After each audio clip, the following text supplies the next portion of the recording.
Hi there, I'm David. And one time, as I was getting off my flight, I picked up the wrong suitcase and became a millionaire because of it. But before anything else, don't forget to subscribe. Give this video a thumbs up and hit that notification bell icon to show your support for me. No, I didn't randomly pick up a suitcase full of money and kept it. If it was that easy, it wouldn't be much of a story, now would it? Besides, I don't think I'd be the type of guy who'd subscribe to such a juvenile rule such as finders keepers, or at least I'd like to think so. Anyway, I was coming back from a year of backpacking through Asia, and somehow my flight was overbooked. And the ticket that I'd bought months before was basically rendered more useless than a feathered fedora. I was upset, of course. I wasn't the one who double booked my seat. Maybe I could have been earlier to the airport so whoever it was couldn't have bought my place on the flight. But that was the whole point of reserving the seat, wasn't it? There was nothing I could personally do anyway, so I just bit the bullet. The airline rep told me that they'd just put me on the earliest flight available. It turned out that meant that I would have to spend the night at the airport. Not a big deal to me, I thought. I've slept in worse places during the past year, and I wasn't about to spend on an overpriced hotel room close to the airport either. So I chose to sleep on one of the benches. Apparently I looked enough of a hobo that someone took pity on me. I woke up to a gentle tapping on my shoulder. When I opened my eyes, the ghastly fluorescent lighting of the waiting area hit me full in the eye and I had to squint. From what I could see, an extremely beautiful girl was looking down at me, the back of her head glowing with what looked to be a halo. When she spoke, it was the prettiest sound. "Hey," she said, tapping me again on the shoulder. "Are you alright?" I blinked twice at her. Did I die, somehow? Was this heaven? Why did heaven smell like Cinnabon and dead dreams? I blinked again.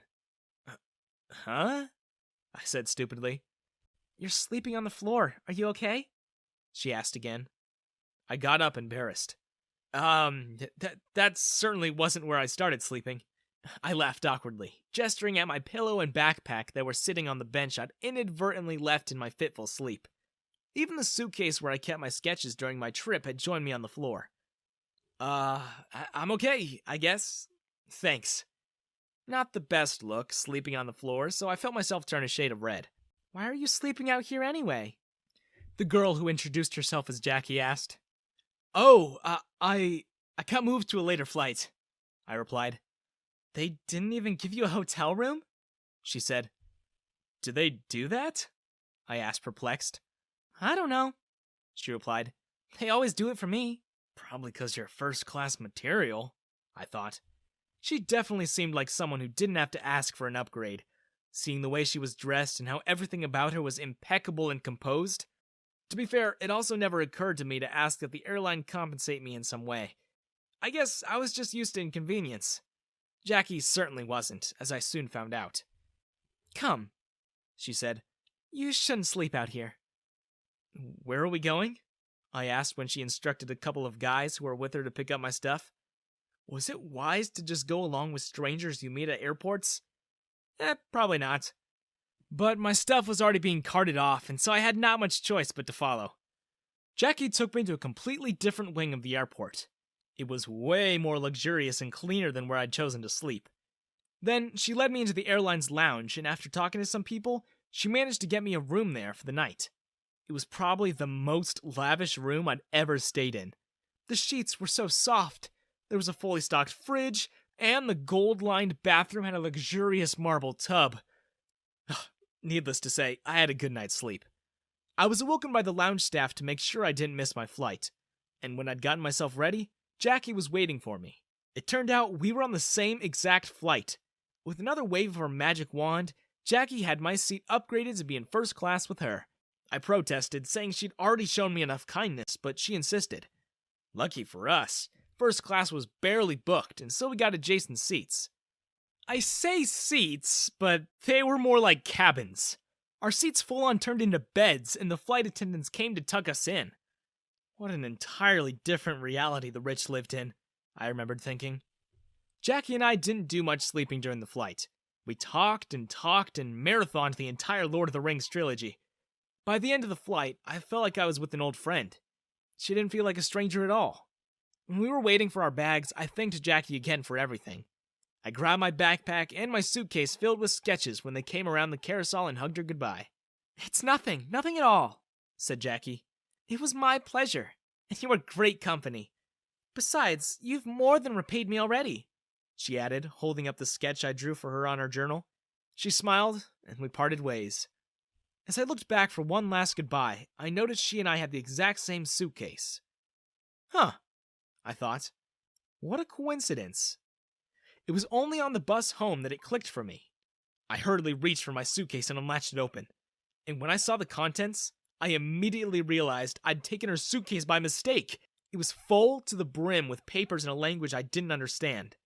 And then, more tragedy, as it dawned on me that we didn't even get to exchange details. I had absolutely no way of reaching her. The first thing I did when I got home was look for her online. No Instagram, no Facebook, no Twitter. I decided to ask around if any of my friends knew someone of her description, but it became apparent very quickly that we obviously did not move in the same circles. I was close to giving up my search for her when a friend suggested, "Why don't you try looking for her name on a phone book?" Her full name was all I knew, and she certainly was not the only Jackie Smith on the phone book. That first day, I spent a couple hours on the phone, just dialing every Jackie Smith and crossing out the numbers I'd already called. My mom, who tended to be an opportunist, told me that evening, "You're gonna run up the phone bill. You better get a reward for this." "Mom," I said, "I'm not about to ask for a reward from a person who's already treated me so kindly. That's just greedy." "Are you calling me greedy? I feed you, clothe you, send you to school, and you're insulting me under my own roof? Might I remind you that you ran off to some third world country for a year instead of taking a job at your uncle's convenience store? Instead of helping me with the bills around here, you were helping some fat Asian kids who probably already receive enough aid from other people."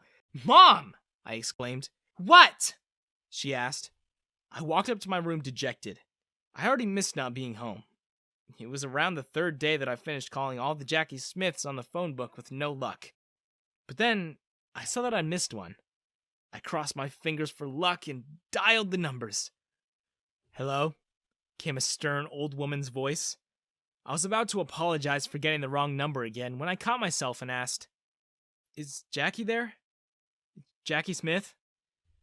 "Miss Smith is otherwise engaged. Who may I ask is phoning?" the old lady asked. My heart began to beat fast. Something was telling me I finally got the right place. It's... Would you tell her, please, that it's David? The guy she met at the airport. I took her suitcase by mistake, and I have it. I'd very much like to return it." It took me a while to realize that the old lady had already walked off. But when the phone got picked up again, the voice on the other side filled me with relief. Jackie arranged for someone to pick me up the next morning. She said she wanted to thank me properly, despite my repeated protests. But she insisted. She said it would be nice to see me again, and to give me my suitcase back in person. After an hour of being in the back of a limo, we went through a large gate. And then it must have been a 5-minute drive from the gates to the actual house. Only, it wasn't a house. It was a palace. I'd never seen a house that huge before. And it showed. "What's with that face?" Jackie asked me when she greeted me as soon as I got off the limo. Your house!" I exclaimed. "You live in a castle!" Jackie just laughed that off. She gave me a tour, showed me to their garden, and we had a small picnic. She thanked me again and explained how those documents were priceless to her. I told her it was the least I could do. She ended offering me a job at her company. "Why don't you work for us? We could use more honest guys like you."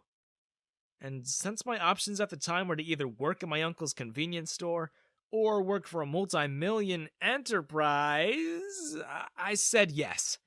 Jackie hugged me before her driver took me back home. She thanked me again and handed me my suitcase back. It was much heavier than I remembered it being. Before we drove away, she gave me a small wink and said, "The sketches were beautiful. I left you a small gift." "You really didn't have to," I said, and then she waved us away. When I got home, I was eager to find out what she meant by saying that she left me a gift. And my mom stood over me, demanding an answer to whether or not I got a reward. I opened the suitcase, and what I saw made me weak in the knees. Under my sketches lay $1 million in cash. My mom fainted. I called Jackie and asked why there was so much money in there. She simply laughed and said, "Consider that my thanks. I said the documents were priceless, but $1 million seems a fair price.